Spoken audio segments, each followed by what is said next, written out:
오늘 여러분과 함께 나눌 말씀은 출애굽기 21장 12절에서 27절입니다. 한 번쯤 자살을 생각해 보았다면. 하나님은 이스라엘 백성들에게 살인과 상해를 입혔을 때 행해야 하는 규칙을 말씀하십니다. 고의로 누군가를 죽였다면 그도 죽어야 합니다.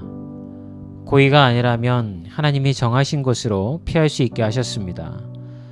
그 밖에 상해는 눈에는 눈, 이에는 이라는 원칙을 정하셨죠. 오늘 본문이 강조하는 것은 생명이 하나님께 속해 있다는 것입니다. 하나님께 속한 생명을 개인적인 원한으로 좌지우지하지 못하게 하는 것이죠. 개인의 생명을 고의로 앗아가는 것은 하나님께 속한 것을 파괴하는 행동이므로 하나님은 용서치 않으십니다.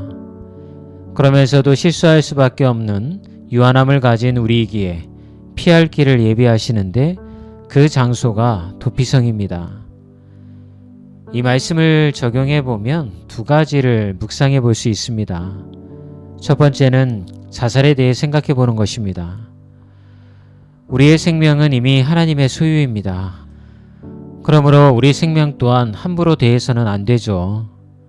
누군가에게 상해를 입히고 생명을 함부로 대하는 것은 하나님의 주인 되심에 강력히 저항하는 행동이 됩니다. 뿐만 아니죠. 자신의 생명을 함부로 버려서도 안 됩니다. 내 것이 아니기 때문이죠. 살면서 자살을 생각해 보지 않은 사람은 없습니다. 누구나 힘들고 고난당하면 그 상황을 벗어나고 싶고 피하고 싶어집니다. 그래서 자살에 대해서 생각해 보죠. 자살하면 조금 편할 수 있을까? 이렇게 말이죠. 죽음은 멀리 있지 않습니다. 죽음의 그림자는 늘 우리 생각의 근처에 머물며 틈나는 대로 우리의 연약해진 마음을 유혹하죠. 죽으면 끝이야. 더 이상 아프지 않아도 돼.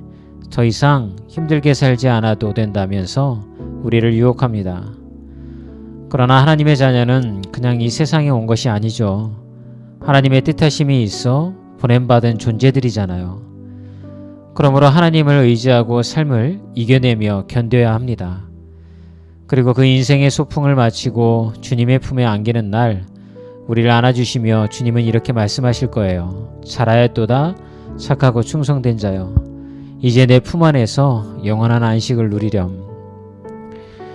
오늘 죽음과 자살을 고민해 본 분이 있다면 당신의 생명의 주인은 당신이 아니라 하나님이심을 다시금 명심하셨으면 좋겠습니다.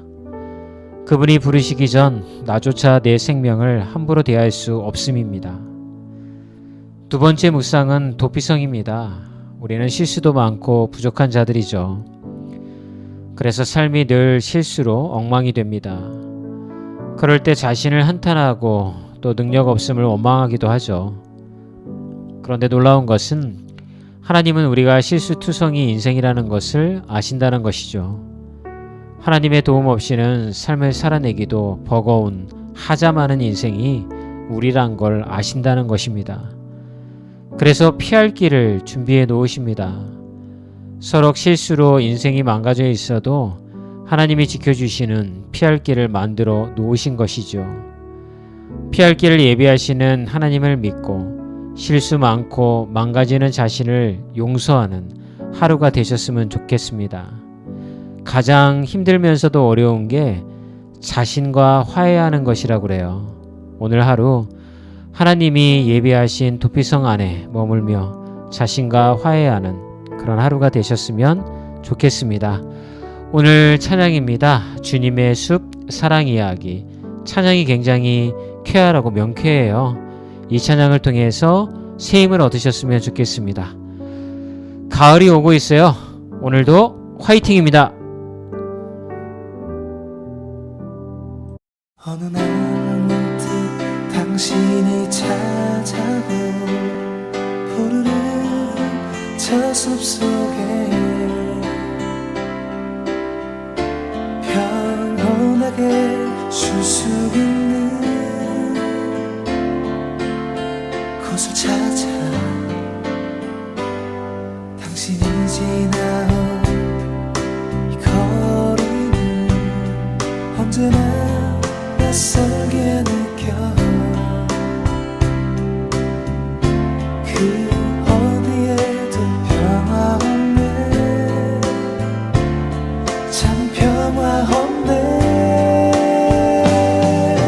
그렇지만 당신의 앞에 펼쳐진 주님의 숲에 지친 당신이 찾아온다면 숲은 두 팔을 벌려 그렇게도 힘들어했던 당신의 지친 어깨가 이젠 쉬도록 편히 쉬도록 여기 주님의 숲에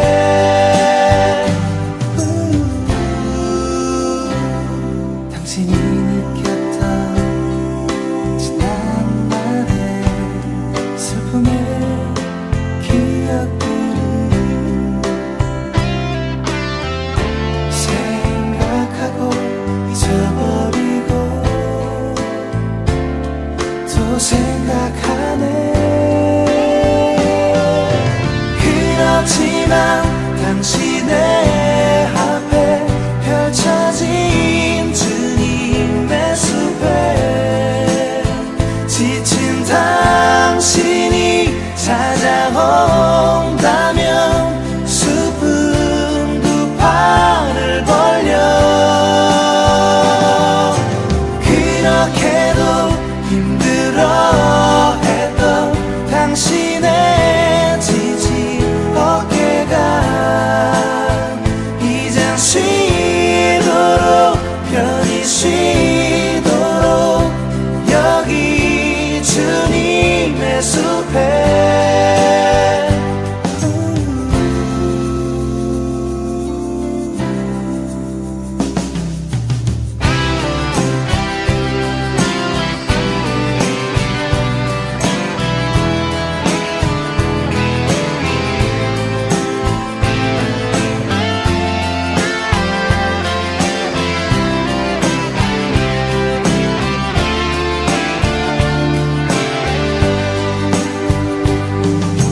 그렇지만 당신의 앞에 펼쳐진 주님의 숲에 지친 당신이 찾아